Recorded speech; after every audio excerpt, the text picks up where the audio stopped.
In this episode, I am going to absolutely piss at least one person off.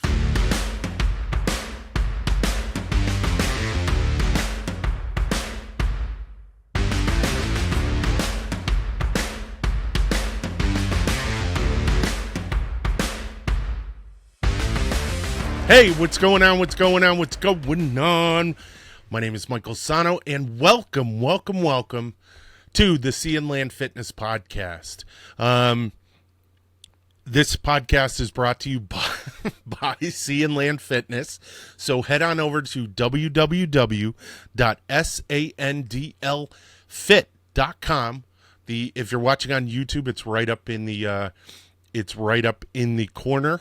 Hope I'm pointing to the right space. And also, if you're on YouTube, hit the like and subscribe button so that you get all the new episodes.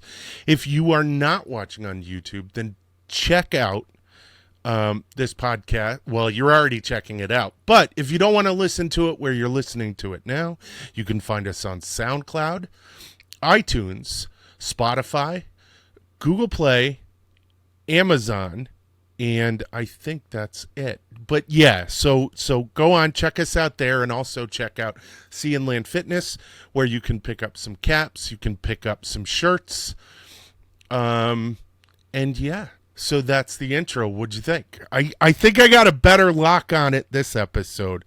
Hold on, I'm gonna have a sip of coffee. Peter Madeira, this is my obligatory sip of coffee with you.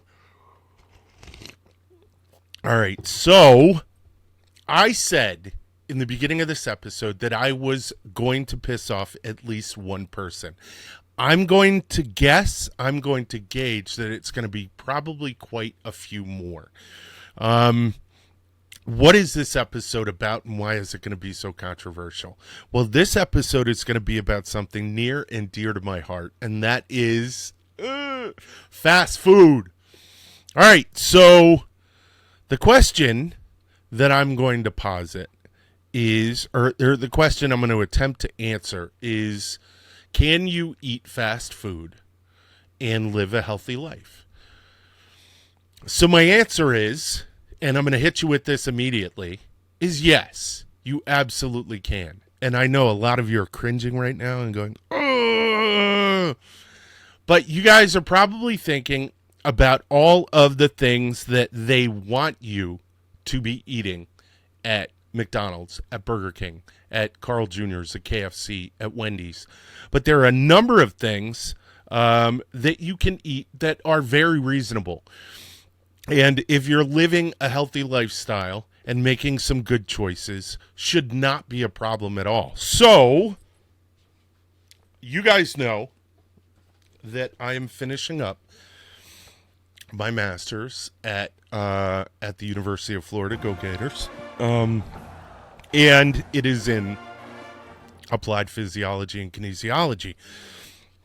So this covers this degree, this master's degree, patting myself on the back, way to go, Sahno, covers a lot of different areas. It covers a lot of different disciplines, and it's such a great, well-rounded degree program because I get stuff on sports psychology, I get stuff on physiology, exercise physiology, regular physiology, understanding how the body works, psychology, understanding how the brain works.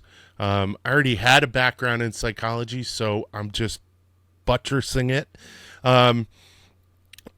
What else do we talk about? Strength and conditioning. We talk about rest and recovery. But one of the major things that we also talk about, Dr. Harrison, this goes out to you, is nutrition, sports nutrition. I need another sip of coffee. Jeez. So, sports nutrition is really crazy because sports nutrition is really no different than regular nutrition in the sense that, and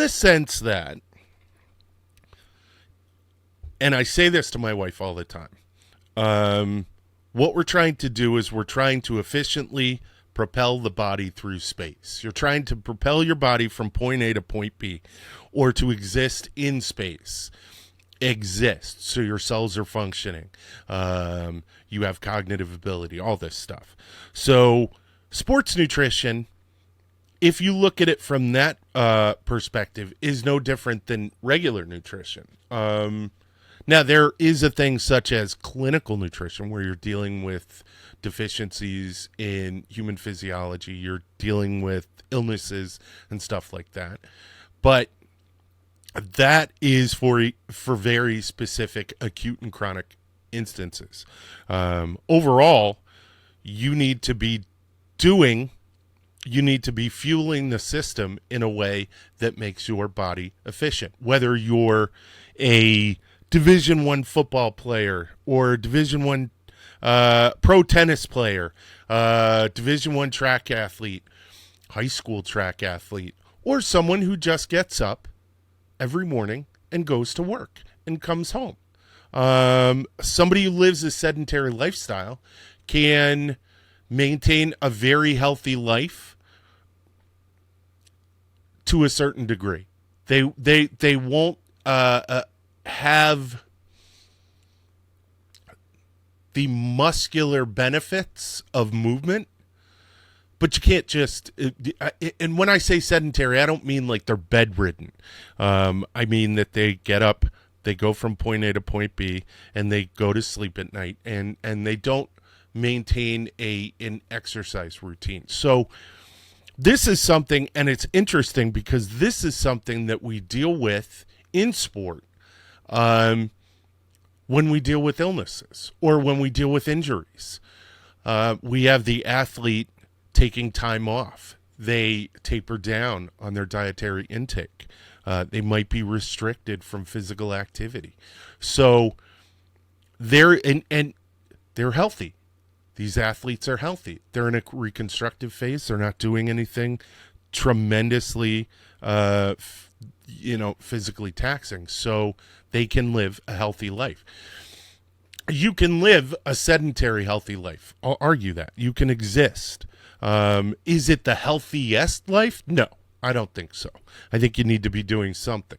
My wife routinely comes out and complains about the fact that, all I do is sit in my office and I go into the city. We live 50 miles north of New York City, but I don't think she understands that she has to eat a diet that allows her to maintain the aerobic activity of getting to the train, of going from the train to her office, from walking around the city streets in New York.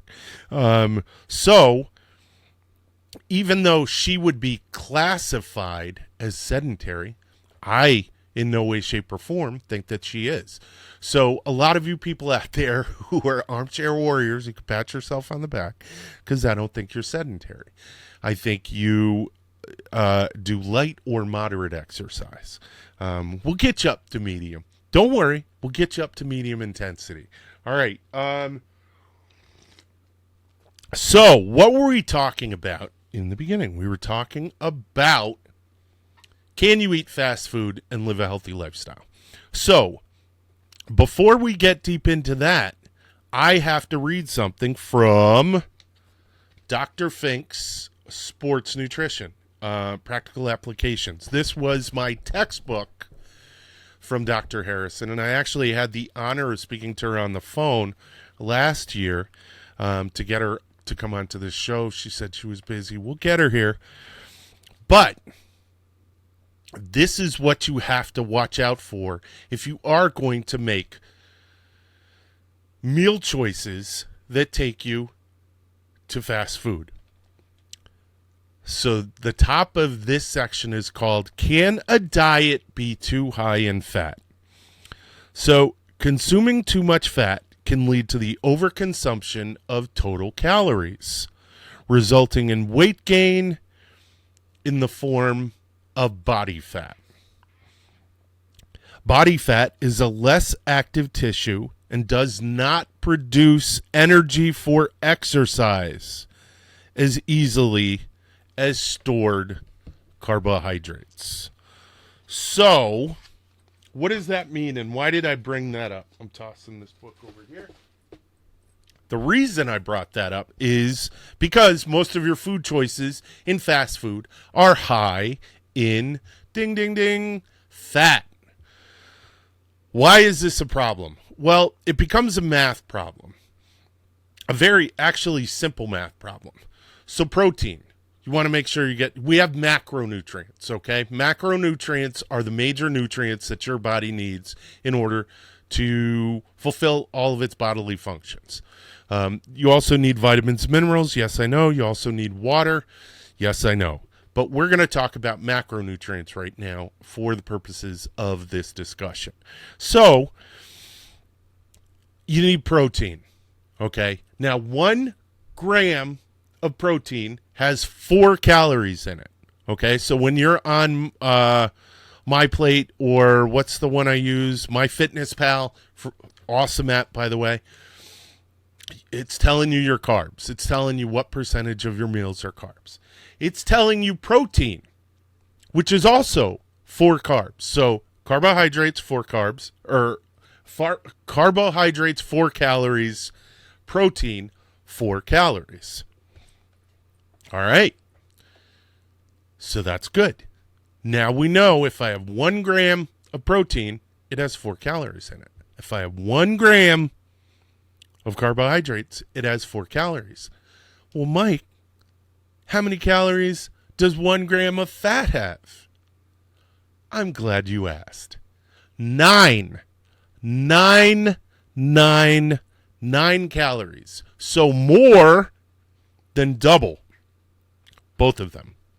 So you can have 1 gram of carbohydrates, 1 gram of protein, and you're still not the total caloric load of 1 gram of fat. So, why do I bring this up? Because, think about it. If you're eating 9 grams, well, let's make it easy. Let's do some simple math, okay?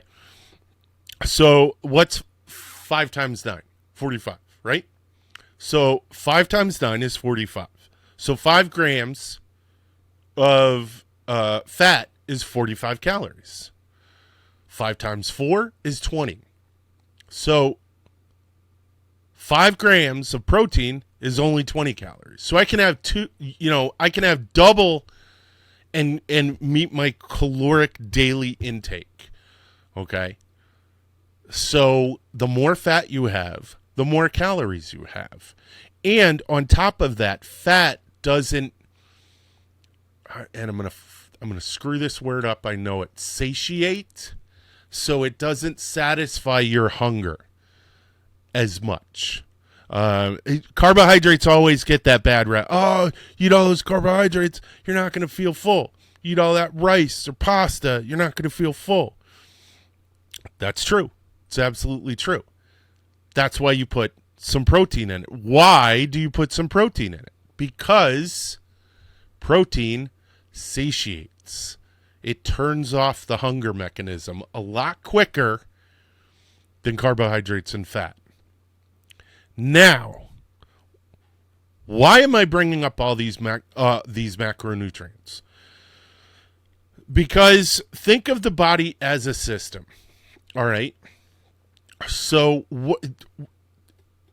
I'm going to simplify. Remember I said moving the body through space, okay? Well, I'm going to actually filter it down a little bit more. So the purpose for eating is not to move the body through space, to fuel the body so that it can move through space. The purpose of eating is to fuel the body. Are you ready for this? Big concept. So it can move the brain through space. So think about it. All right? Your command module, your brain. Moving your body through space, okay. What big fat hairy deal? What does that do? So you got a body over here. and then you want to move it over here. Why? Because the brain wants to go over from point A to point B. So the purpose of eating is to fuel the body to move the brain through space. When we start thinking about things like this, diet, intake, exercise, all that stuff starts to become a lot more relevant. It starts to become a lot, when you change the perspective, from me, I don't want to exercise. I don't want to, eat well. But if you eat well, then you can move the brain from point A to point B, have better experiences, have more experiences. I don't know if that was a good reason, but it felt like a good one when I was just coming up with it now. So, all right. So there's a lot of information too about what we should be eating and what we should be restricting in our diets. And some of it's really bad information. I think that it's bad information. Let me rephrase that. I don't think it's bad information. I think it's incorrect information. And I think some of it is a little bit misguided. Okay, so one of the things that a lot of people are talking about, this was supposed to be about fast food, but I'm gonna get to fast food, and I'm trying to explain and give this little nutrition lesson so that you can understand about making better food choices. Now, one of the things that I it sounds like I just did a smear job on fat, and that I said fat was bad. No, I did not say fat was bad. Fat is very important. Fat has a lot of uses in the body, some tremendous uses, but I'm going to give you what I think is the most important use. Okay. So I said moving the brain through space. Okay. Before I talk about fats and moving the brain through space, as I jump around this topic like willy-nilly, I'm going to talk about glucose. I'm going to talk about carbohydrates. So glucose, blood sugar, you need it. You have to have it. Everyone's talking about testing their blood sugar and making sure their blood sugar's low and making sure their blood sugar's, not too high. Diabetics have to worry about it.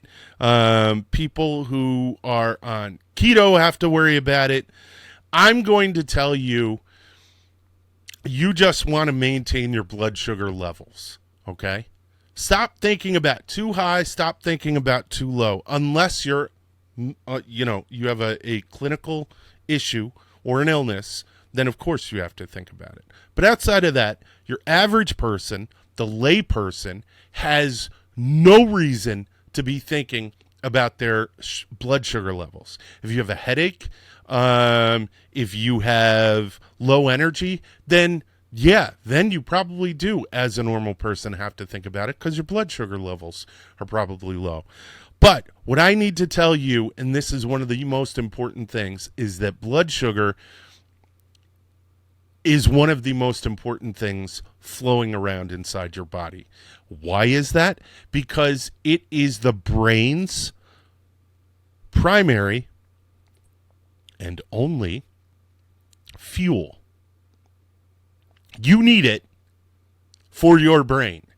You need regular levels of blood sugar in your body for your brain to function. I'm going to prove this. So, there was a study that was done by Kristen E. Dancy et al. Such an academic. Kristen E. Dancy, Cara L. Watts, Robin B. Kanarick, and Holly A. Taylor. And it is entitled, are you ready for this? Low Carbohydrate Weight Loss Diet's Effects on Cognition and Mood. So this was a study that was done, and I'll just give you there was a write-up done on this article, and it says, a new study from the psychology department at Tufts University shows that when dieters eliminate carbohydrates from their meals, excuse me, that was a hiccup, they perform more poorly on memory-based tasks than when they reduce calories, but maintain carbohydrates. So if you reduce calories, but maintain your carbohydrates, i.e. your blood sugar, you'll do fine cognitively. If you reduce carbohydrates, you're diminishing your blood sugar and you are getting dumber. Now, when carbohydrates were reintroduced, cognition skills return to normal. Now, what's important about this is that this study, which was done, I don't know when it was done. I'll show more. Here we go. Which was done in 2008, was done on human subjects. Okay, so remember how I said I am definitely going to piss some people off, so I can feel the angst from all the keto people who are just losing their shit right now, going, you don't understand, there was a study, ketones have an effect on cognition. I'm going to hit you right there and tell you to stop. And the reason I'm going to tell you to stop is that the study that I just cited had to do with human subjects and was done with human subjects. The ketone studies that you guys are talking about were done with mice. There is no proof that it was done with that it works in humans. So slow your roll, bro. Take a minute. Now, if you can get some data to counter that, that's awesome. And I'd love to see it. But as it stands right now, the thinking and the data says that, you know, a reduction in carbohydrates leads to a reduction in blood glucose, which leads to a reduction in cognition. So there you go. And the reason I'm saying all this is because the reason I'm bringing all this up is because we're talking about fast food. Holy crap, he finally got back to the subject. Yes, the reason I'm talking about this is because I'm talking about fast food.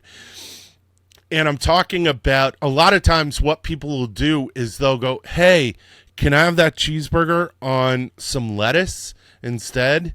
And that's the wrong way to be doing it. I'm telling you. Normally I don't like make definitive statements.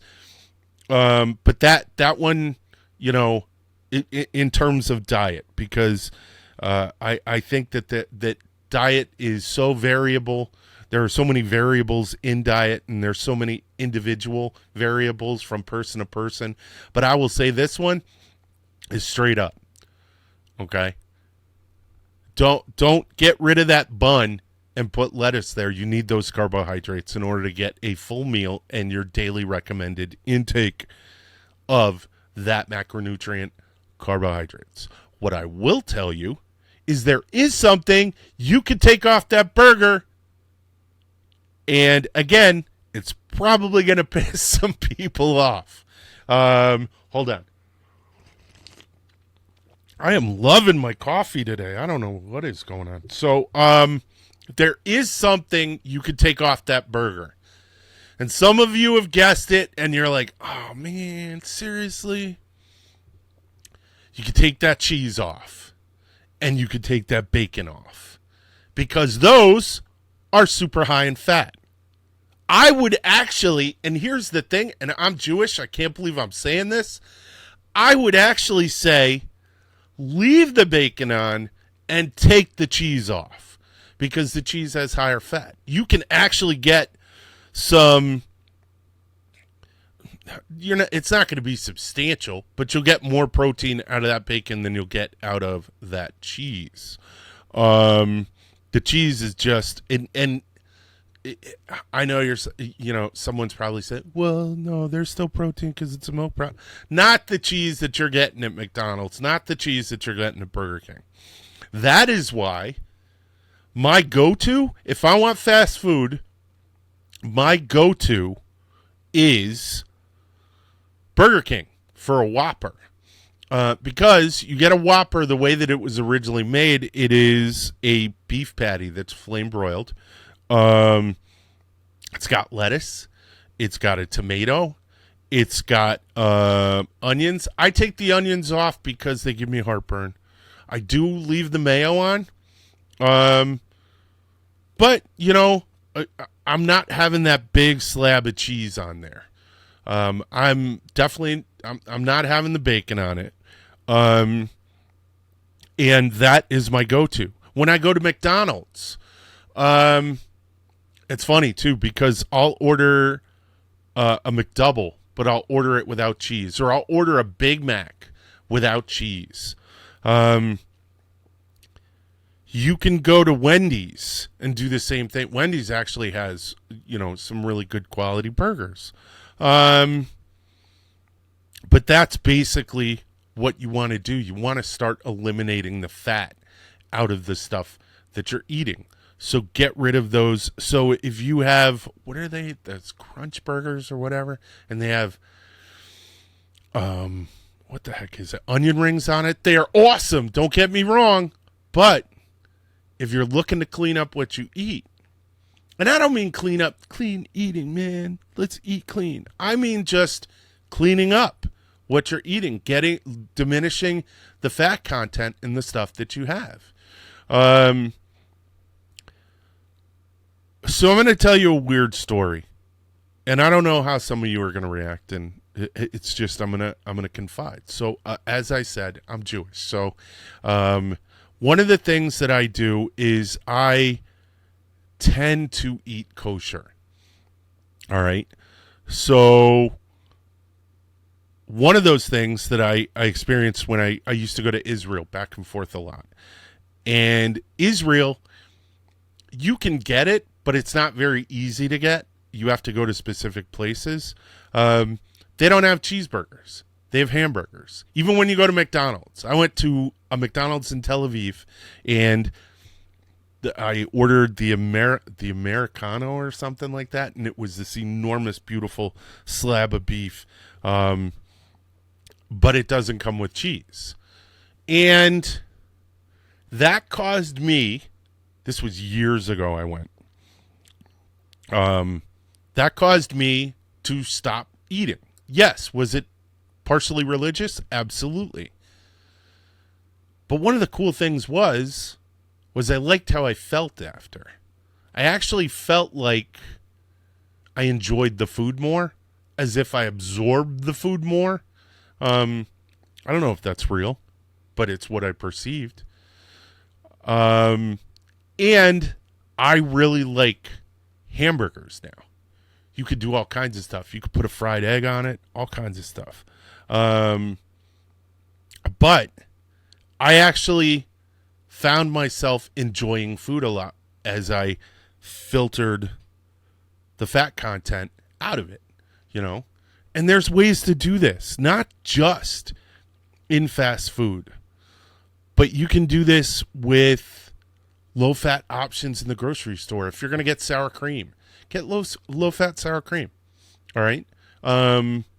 If you're going to get milk, get skim milk. Skim milk's actually better because it has a lot more of the nutrient-dense portion of milk in the skim milk. I found that out in my course, the nutrition course. So what I mean by that is milk, all the stuff they skim off is mostly fat. And you get, so let's think about it. If you have this much milk, all right, and this much is fat, and they skim it off, and this has all the nutrient dense part of it, and you increase the nutrient dense part of it by removing the fat, you now have more volume that has more nutrients in it. So it's better for you. Meaning a cup of whole milk and a cup of fat milk, skim milk has, a cup of skim milk has more in it for you. I'm a big believer in skim milk, and I'm a big believer in chocolate milk. So drink that chocolate milk. It's an awesome recovery drink. But yeah, there's things you can do. Like I like ranch dressing, so I get the low-fat, light ranch dressing. But my point is, there are ways to eat healthier in fast food. Is a lot of that food processed? Yeah, absolutely. Absolutely. So should you eat it every day? Probably not. You should probably eat something that you cook specifically. You know what I mean? Something that came in the truest sense of organic. You know, a steak, ground beef, rice. Make your own rice. You know, bread, you can't really, bread is pretty much processed. So when someone says, oh, you're having that hamburger, that bun's processed. Well, I challenge you to find me a reasonably priced pack of hamburger buns that are not processed. So I'm trying to help people, to give them healthier alternatives. You know, if they want to take it to the next level, they're welcome to. But we can exist within the confines of the grocery store and what's on the side of our local roads. You know what I mean? Those fast food places where sometimes you've got, 3 kids in the car screaming, and you've got to get yourself something to eat on the way to soccer practice, whatever.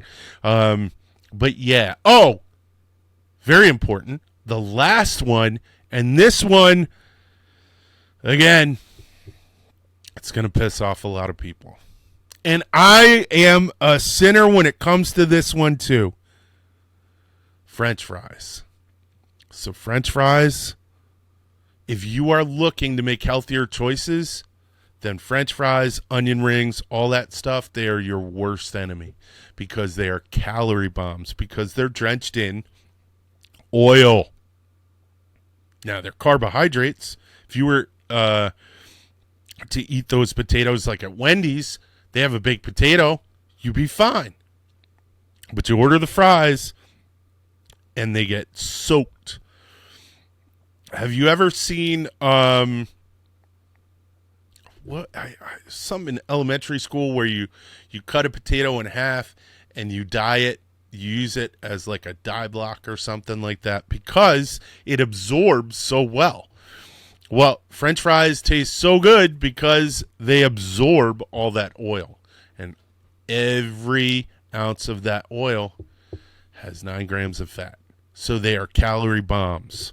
But once a week, once every 2 weeks, once a month, you're golden, just like those fries. But if you eat them every day, yeah, you're doing yourself in if you're trying to eat a little bit healthier. So I hope this cleared things up. I had to give the big, physiology lesson and give you guys the background. I probably made some mistakes, so if I did, hit me in the comments. Because I'm doing a lot of this off the cuff, based off of memory. I do some research here and there, but a lot of this is stuck in my head from the 8 gazillion classes I've had on the subject. So, if you guys have any questions, please hit me up with it. And that is it. That's this episode. Listen, like I said in the beginning, this episode and this podcast is brought to you by Sea and Land Fitness. So head on over. The URL, as you probably seen, is up in the corner. It's SANDLFIT, sandlfit.com, and you can find merchandise, hats, shirts, my little directional motivation theory thing for fear and want. It's a little trigger to try to help you make better decisions. Also, our Tier 3 training program for individuals who want to go into the military or get into military/endurance fitness is up there. Super cheap. So check it out. We'll send it right over to you.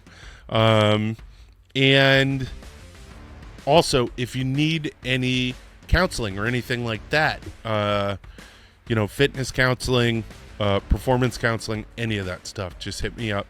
And you'll see how much it is on the website. All right, that's it. Thank you. Go Honey Badgers, and we'll see you guys soon. Bye.